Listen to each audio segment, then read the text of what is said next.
next thing that you can do if you're trying to change the whole climate conversation, if you're worried about climate change and you don't know what you can do as an individual, is harvest rainwater.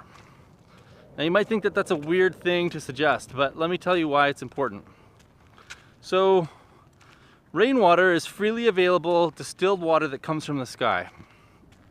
Most cities spend a lot of energy in the design of roads and subdivisions getting rid of rainwater when it comes in.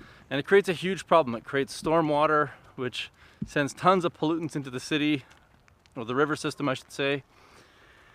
And because we spend so much energy getting rid of rainwater and not dealing with it properly, we then have to put in massive energy intensive pipe systems in order to bring that water back. And it turns out that most North American cities spend upwards of 30% of their energy budget on pumping sterilized, chlorinated water to our homes.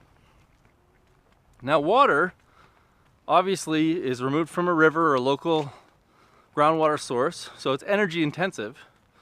And because it's energy intensive, it means we have to burn coal or nuclear or gas, and more now renewables to push that water around, because water is very heavy, it takes a lot of energy to move. But what people don't realize is that when the energy comes from coal or nuclear and even gas, there's embodied water in the energy. So water takes energy and energy takes water.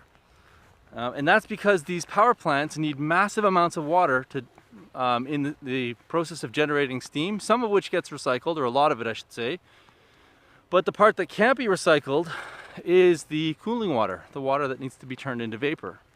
Now, in addition to that, all those power plants, a lot of people don't realize this either, every megawatt of coal or every megawatt of natural gas that gets burned, only about 20, maybe upwards of 50%, but no more than 50% of that energy actually gets turned into electricity.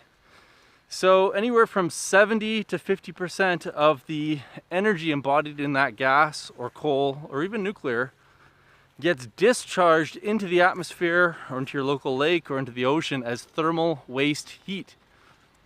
That is definitely going to contribute to warming of the planet. Even if it's just really small, it's definitely going to warm because you're burning thermal energy.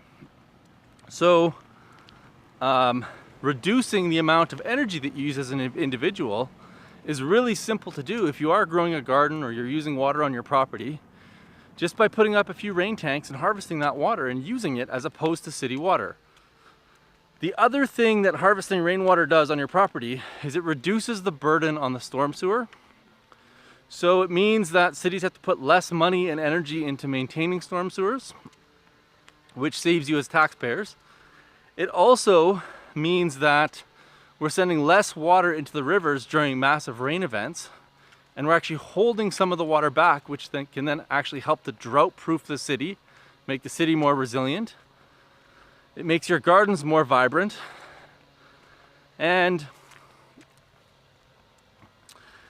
it dramatically improves the hydration of your property, because rainwater is the only type of water that you should be irrigating with. As the laws start to change, we'll start to see opportunities and options for using rainwater for all of our domestic uses, toilet flushing, showers, laundry, and even drinking. And this is a reality in Australia where rainwater harvesting is almost a necessity, and it is actually a necessity in certain parts of Australia depending on where you are. So I have a couple of videos and blogs that I've written on rainwater harvesting. If you're interested in that, I'll put them in the show notes below. If you like this video, make sure you hit the like below, press subscribe, and if you want this type of information sent to your inbox once a week, subscribe to our newsletter. Thanks so much. Have a great day. See you in the next video.